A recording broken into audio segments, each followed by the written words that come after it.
பார்சலில் எடுத்து சென்ற 2.15 கோடி ஐதராபாத்தில் இருந்து சென்னை சென்ற ஆம்னி பேருந்தில் கட்டுக்கட்டாக பணம் பறிமுதல்.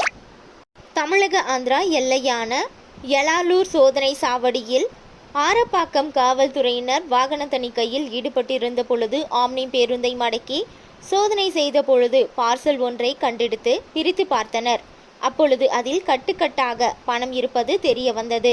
பணத்தை பறிமுதல் செய்து விசாரணை மேற்கொண்டதில் ஐதராபாத்தில் இருந்து சென்னைக்கு ஆம்னி பேருந்து சென்றதும் அதில் 2.15 லட்சம் ரூபாய் ரொக்கம் இருப்பது உறுதி செய்யப்பட்டது. இதையடுத்து ஆம்னி பேருந்து ஓட்டுநரிடம் நடத்தப்பட்ட விசாரணையில் ஐதராபாத்தில் இருந்து ஒருவர் அனுப்பியிருப்பதாகவும் அதை சென்னை நோக்கி சூரத் பூரி என்பவரிடம் ஒப்படைக்குமாறு கூறியதாக தெரிவித்ததை தொடர்ந்து காவல்துறையினர் சாதுரியமாக விசாரணையை தொடங்கினர்.